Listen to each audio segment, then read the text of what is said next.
channel, everyone. Today we're going to be taking you through the Zwift Racing League Summer Showdown race that occurred last night on the all-new Itza Party route. So Oceania West is probably the most popular league in this series. They're split into two divisions, and we're up against some fantastic teams, including the likes of Next, Relentless, some of the US teams we don't usually get to race the other half of the year, and then some of our usual competitors as well. Going into the race tonight, I think we looked the strongest on the paper. You can see here, filtered by 20-minute recent PBs, that we have some real strength in the lineup there. That we should be hoping to put our best foot forward and get the win. My thoughts were that if there was a breakaway with one from every team kind of thing, then for us today that wasn't good enough. So the race started off with Hillycomb to begin with, which had the potential to be crazy, but to be honest, it was one of the easier Hillycombs I've done. Everyone was kind of just watching each other, and I think we went up there about 10 seconds slower than Div 2 did. I honestly think that was a bit of a sign of things to come, though, because I think all of the riders knew that everyone was good enough to get up here, but it was about what would happen in between the comms on the course. So I think all the riders hoping to get in a breakaway were kind of waiting to try and make their move after the Hillycomb, which certainly happened. The racing was honestly pretty non-stop.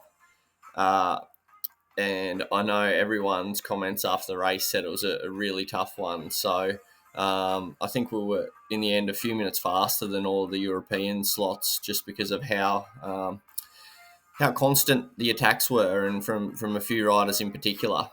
Probably the main man on my list of people to watch was Tom Thrall. He won the race last week when I wasn't there from the start, and he's obviously a very strong rider. And if you let a rider like that go, that can kind of be the last that you see of him. So I was paying pretty close attention to Thrall in particular in the early stages.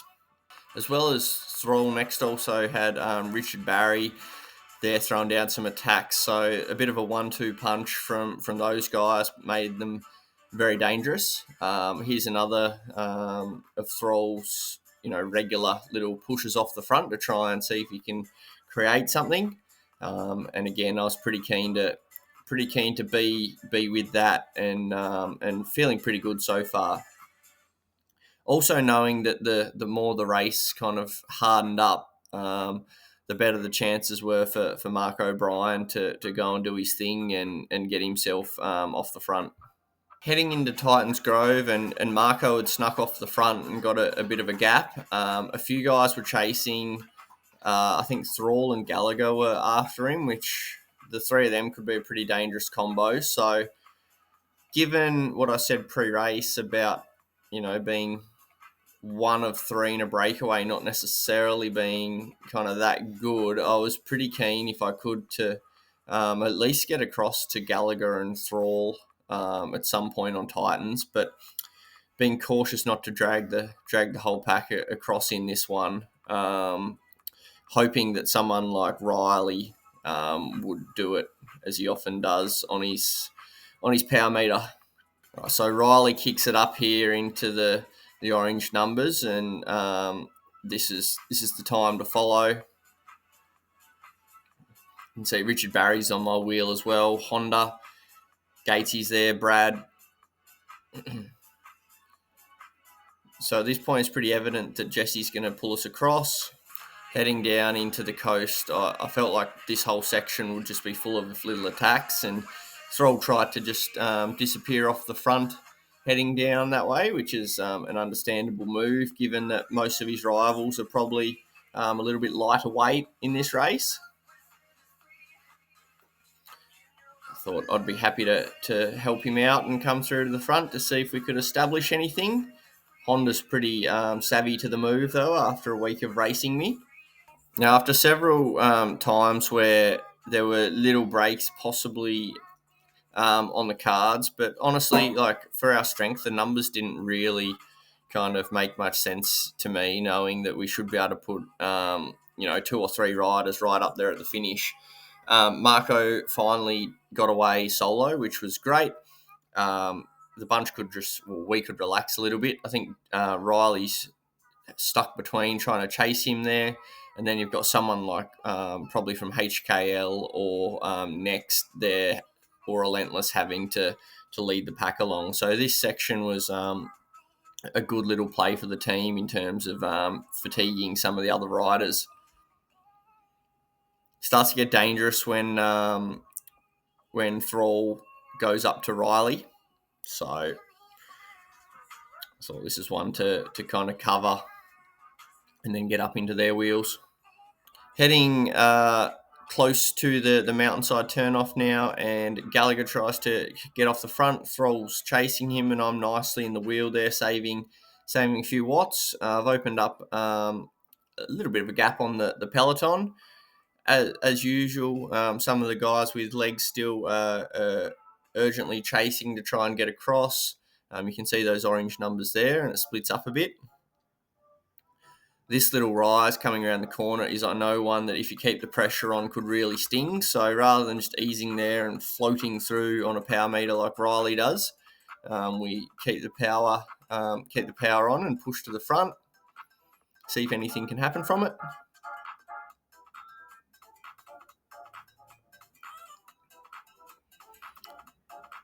And given I'm getting chased at 12 watts there, I kind of just ease off as Riley floats through again.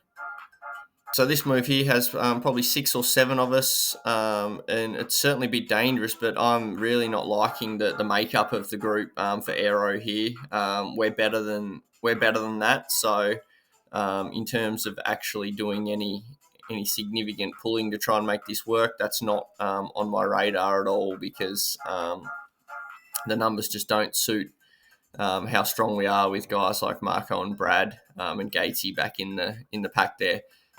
So Marco and Brad have made it across into the lead group. So now that the situation is good for the team, and as he does, Marco tries and stretches it out. So I'm sitting in the wheels of Riley and Thrall, knowing that they're probably going to be there contending late. The pack's certainly thinning out, as you can see on the mini-map. Down to 9 at the front. Brad's probably just starting to struggle to make that group at 2 seconds.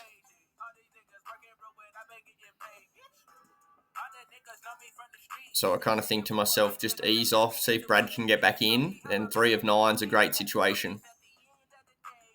So we're kind of splitting into a final 5 here.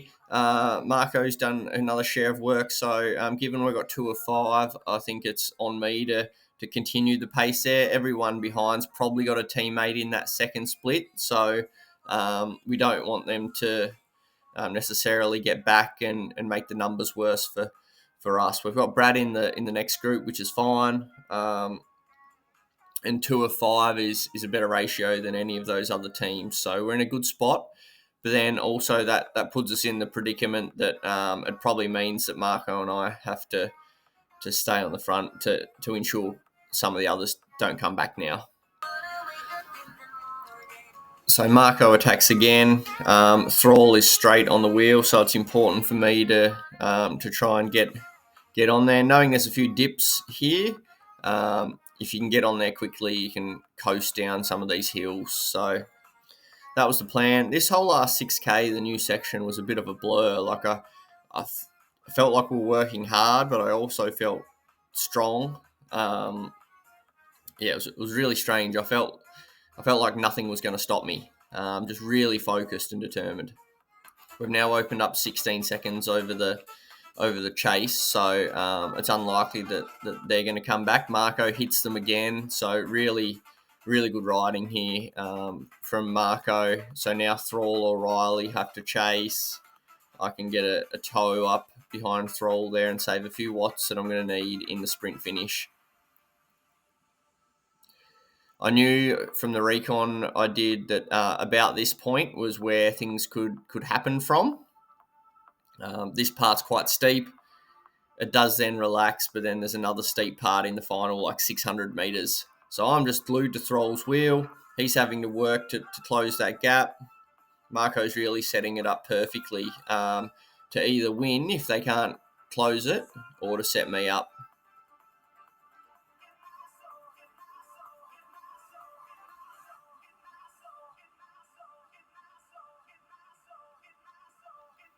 Thrall now rolls to the front, and I think he pretty much stays towards there the rest of the race.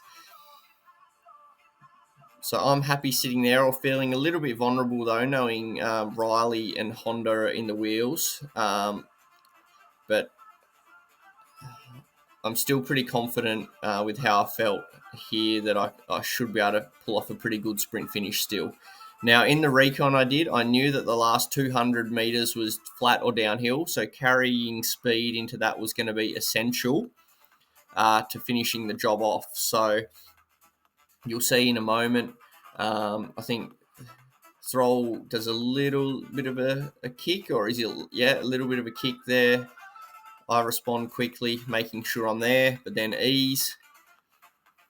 And then I can see the top of the hill as I come around this corner, and I know exactly where it is.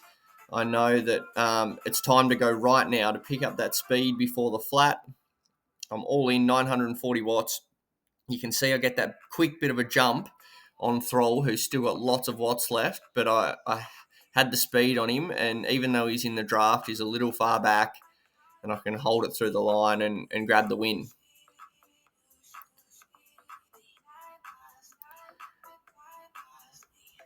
So managed to grab the win from Thrall. Marco comes in fourth, so it's a great result for the team. Having a look at the individual results there, you can see Brad was super solid as well. And then Gatesy also on a really tough night, which everyone said was kind of a bit more like a Maiwush race. So Gatesy's done very well to put 4 in the top half or so of the field there. So going to the WTRL results, and you can see there that it's a nice little win for Aero with a bit of a gap. Because Next didn't have as many riders on the night, we've managed to leapfrog them in the summer series, and here are the results through 3 races now. So next week there's a points race on Innsbruck KOM after party, so around the Innsbruck ring 3 times I think, and then up the Innsbruck mountain. So sure to be an interesting one. I'm not sure if I'll be racing that one yet, but I think the boys will probably be trying to put a pretty strong team in to see if they can take home the summer series. So thanks for watching. See you next time.